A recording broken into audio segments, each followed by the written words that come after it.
Wow, and wow, and more wow. And we said that a few times. This one is really impressive. It's very bright. It's very cool. There's just a lot to see between the marble and the murals, and just it's really cool. We are in Salt Lake City at the Utah State Capitol as our Capitol treks continue. And as usual, we try to start out with sort of first impressions of a building like this. So I'll let you go. Oh, good. First impressions, very magnificent.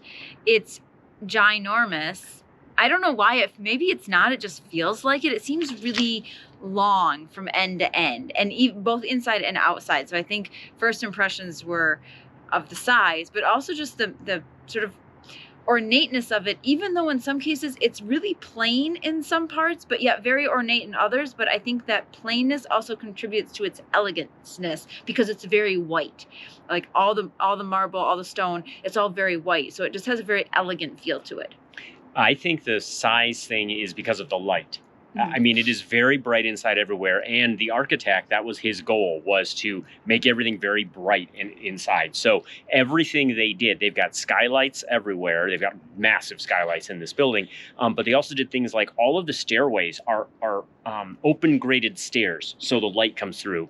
The elevators were designed so that the light could come through them. It was the old original cage type elevators. They still have them. They've had to remove the cage doors now, and they've got glass covering them because you're not allowed to do just cages anymore on elevators.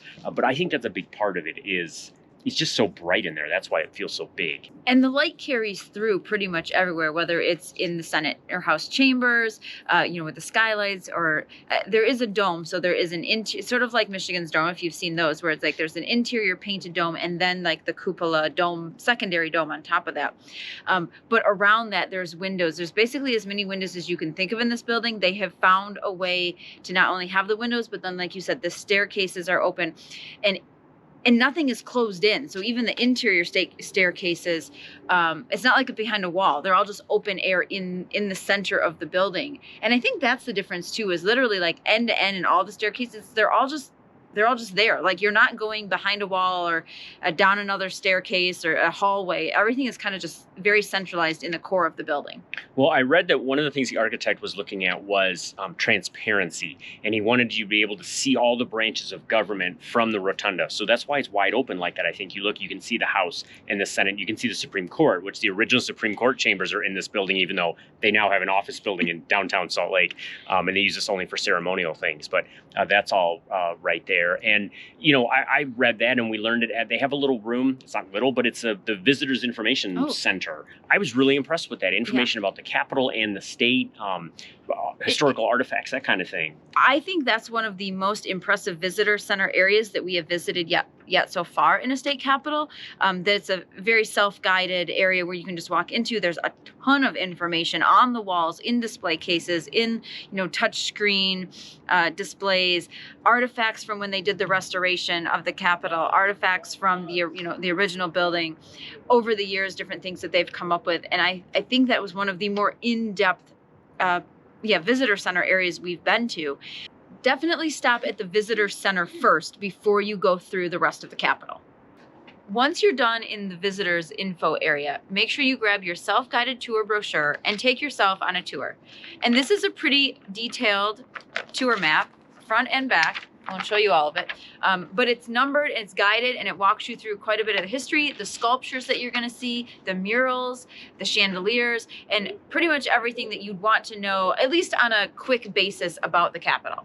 Now, if you want more in-depth information, Monday through Friday, they do guided docent tours, but you have to register for those. And I believe they're like on the hour from 10 to 3 or something. You have to check on the website.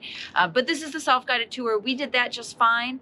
We learned a lot from that and reading all the stuff around the Capitol, because Utah has done a great job of explaining what's in their Capitol, the plaques, the display walls, the murals, everything. So I would say kudos to the historic commission, or whatever they call it here, for actually putting all that work into it, because as a visitor, I really enjoy that.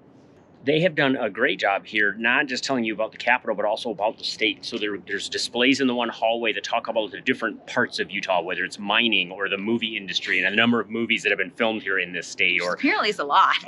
or the paleontology that goes on here with all the dinosaur digs that they have going on and everything. So they've done a really good job with that. And the other thing I really liked about it is, you said we went through kind of quickly on our own with the self-guided tour, but we were here at night. It's evening on a Thursday, and what I really love is Monday through Thursdays, this Capitol building is open until 8 p.m. So there's no business going on, but you're welcome to come in and walk around by yourself and take the self-guided tour, or just check out what they have here. I love that. I think it's a great way to run state government. I agree, because they do call this the people's house, and every state capital is truly the people's house. But in this case, they really make it for the people. It's Thursday night. There are a ton of people here taking graduation photos, wedding photos, baby announcement photos, like just photos. I mean, this place is swarming. It's kind of crazy, but I think because it's open late and it is such a gorgeous building, who wouldn't want to take their photos here? And it is open on the weekends as well. I think it's open, I believe it was like 8 to 6. So, I mean, it's still open a considerable amount of time. So there's no excuse for not getting into and around the state capitol. And while you are here, not only is this building very pretty, but when you walk around the outside, make sure you go to each of the sides, because there's Salt Lake City and the mountains that you can see from the city, which, being from Michigan is kind of crazy to us. So it's just a beautiful view everywhere you look.